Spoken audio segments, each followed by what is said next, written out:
years ago was at my birthday party and humiliated me roundly. David. Every 20 years, a man needs to be shown his own face and remember what it really is. So I humiliated him 20 years ago, and now I'm going to be far more generous. Orestes, I wore this shirt because Orestes and I both pride ourselves in having just a wee bit of sarcasm in our repertoire. However, Orestes and I went to see a movie today that laid us both low. It was a movie about two low-life Yorkshire couple who had just got together, went up on a sightseeing tour. It's called the Sightseer. It's an international film festival. A sightseeing tour. They started out by backing up their caravan into another tourist, running him over, and then they liked it so well they went on a bizarre, zany, dark murder spree. Orestes and I walked out of there. It's showing at Cinema 21, but it's done. It's a tender film. Basically, these two resident cynics, I could barely drive. I said, Orestes, I can't make any decisions about where to go. Tell me where to go. I will try to drive you home. We made it home. Yep. But here goes a tribute. Oh, David, thank you. And I'm so glad you wrote it down. It's very big font. And the reason I did this, I didn't do this to This is the close-up of the wife now. I didn't do this to force Wayne Werble to... Okay, I'm gonna start right now. It's all written.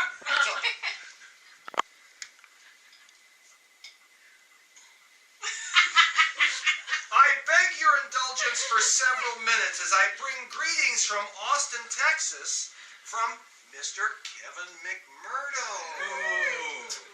Many of you know, how many here know Kevin McMurdo? Yeah, the lawyers among us. Yeah. But first, before I read Kevin's greeting, I have a few words to share about our dear Mr. O and one of the crowds he hangs out with. You see, Kevin McMurdo hired me. See, this is all going to be about me. Yeah. You see, Kevin McMurdo hired me at Clackamas Community College in 1980. We were among the most irreverent of the administrators, so we became great friends.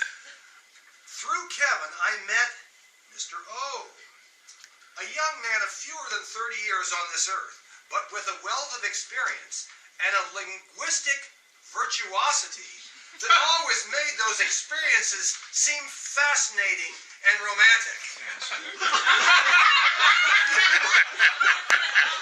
Do we recognize him? Together we would praise the beauty we saw in the world, but more often poke fun at our own lives and the lives of our fellow humans. The sweet sarcasm of humility often led to excess theatrics, but never to a dull moment. And of course, Mr. Wayne Werble, the fourth friend, who brought a humor that wildly gyrated along the illicit pathways of a loving political incorrectness and a mocking of pride. Please take a bow, our dear friend Wayne Werble.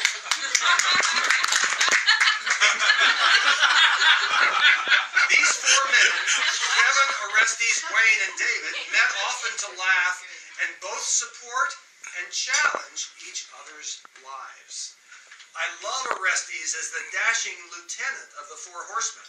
I love his artistic sensibility, his taste in women, Dana, Sophia, and his wonderful mother. His tremendous dedication to young people and the art of teaching. His knowledge of the world, his glittering and biting wit, and even his obsessive-compulsive behavior in the kitchen and elsewhere.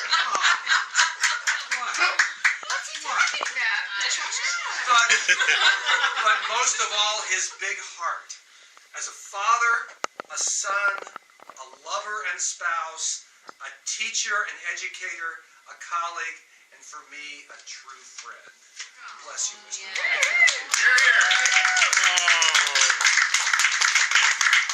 Especially as a mother. And now for Kevin McMurdo's remarks. Now, I apologize here. Kevin began in his email address with a thank you for being his mouthpiece. I wasn't sure whether he was referring to Yuki or Orestes. At any rate, from Austin, Texas, where he is with family, here are the words of Mr. McMurdo in a much smaller font.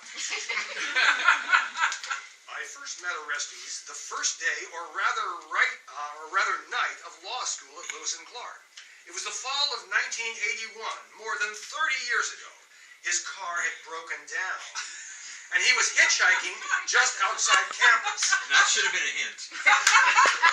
I picked him up, and we instantly became friends. While law school seemed like a good idea at the time, the subsequent 4 years were much harder than either one of us had bargained for. But we persevered. In the same study group with Georgianne, Norman, and Bill. Now, do we have Georgianne, Norman, and Bill? We have Georgianne and Bill. Georgine, and Bill. And after every exam, Orestes and I would find each other and in unison say... Aced it. Aced it.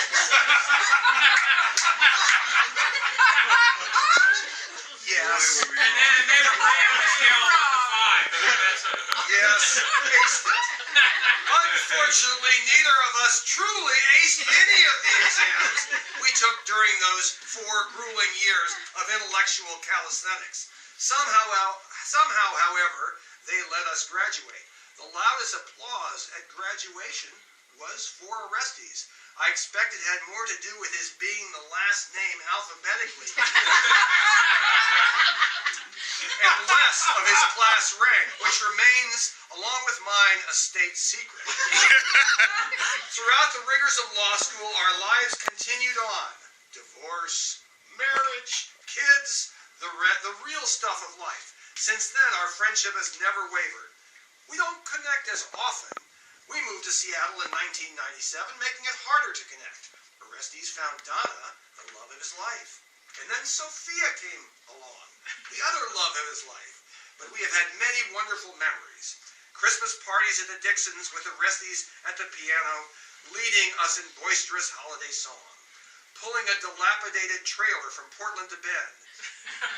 It would serve as Orestes' home while he built his up and down house there. Asked Orestes to explain the Pythagorean theorem. We recently watched a wonderful family movie of Orestes playing She'll Be Coming Round the Mountain When She Comes on our piano with all the kids crammed either next to him or on the piano beneath or in his lap. Turning 60 is a milestone, a combination of decent genes and good fortune for which we can take little credit. Old enough to be on the sunset side of middle age, but too young to even think about that final ride into the sunset. So, let's raise a glass and toast Orestes. Happy 60th, my friend. May you maintain your perverse sense of humor. Take your vitamins every day. Keep your left arm straight when hitting the driver. And keep rooting for the Oregon Ducks. Yeah.